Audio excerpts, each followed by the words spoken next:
ಒಬ್ಬ ವಜ್ರದ ವ್ಯಾಪಾರಿಯ ಅಂಗಡಿಯಲ್ಲಿ ಒಂದು ಇಲಿ ವಾಸವಾಗಿತ್ತು. ಇಲಿಯು ಪ್ರತಿದಿನ ಹೊರಗಡೆ ಹೋಗಿ ಹೊಟ್ಟೆ ತುಂಬ ತಿಂದು ಬಂದು ವಜ್ರದ ವ್ಯಾಪಾರಿಯ ಅಂಗಡಿಯಲ್ಲಿ ವಾಸ್ತವ್ಯ ಹೂಡುತ್ತಿತ್ತು. ಹೀಗೆ ಒಂದು ದಿನ ಅಚಾನಕ್ಕಾಗಿ ಇಲಿ ವಜ್ರವನ್ನು ನುಂಗಿತು.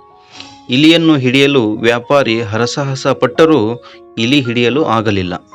ಇದು ನನ್ನಿಂದ ಅಸಾಧ್ಯ ಎಂದು ತಿಳಿದ ವಜ್ರದ ವ್ಯಾಪಾರಿ ಇಲಿಯನ್ನು ಹಿಡಿದು ಕೊಲ್ಲುವುದಕ್ಕಾಗಿ ಒಬ್ಬ ವ್ಯಕ್ತಿಯನ್ನು ನೇಮಕ ಮಾಡುತ್ತಾನೆ.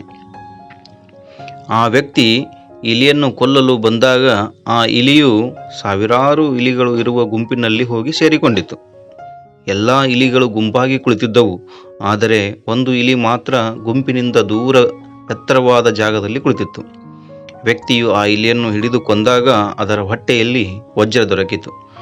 ವಜ್ರವನ್ನು ವ್ಯಾಪಾರಿಗೆ ಕೊಟ್ಟಾಗ ಸಂತೋಷಗೊಂಡನು ಮತ್ತು ಆಶ್ಚರ್ಯಚಕಿತನಾದ ವಜ್ರದ ವ್ಯಾಪಾರಿ, ಇಷ್ಟು ದೊಡ್ಡ ಗುಂಪಿನಲ್ಲಿ ವಜ್ರ ನುಂಗಿದ ಇಲಿ ಇದೆ ಎಂದು ನಿನಗೆ ಹೇಗೆ ಗೊತ್ತಾಯಿತು ಎಂದು ಪ್ರಶ್ನಿಸಿದ.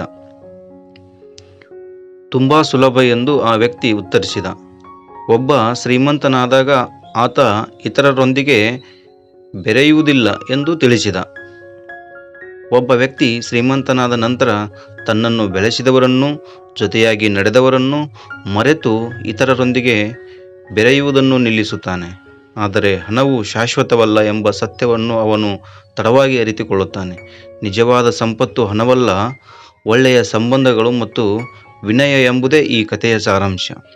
ಹೆಚ್ಚಿನ ವಿಡಿಯೋಗಳಿಗಾಗಿ ಲೈಕ್ ಮಾಡಿ, ಶೇರ್ ಮಾಡಿ ಮತ್ತು ಸಬ್ಸ್ಕ್ರೈಬ್ ಮಾಡಿ. ಧನ್ಯವಾದಗಳು.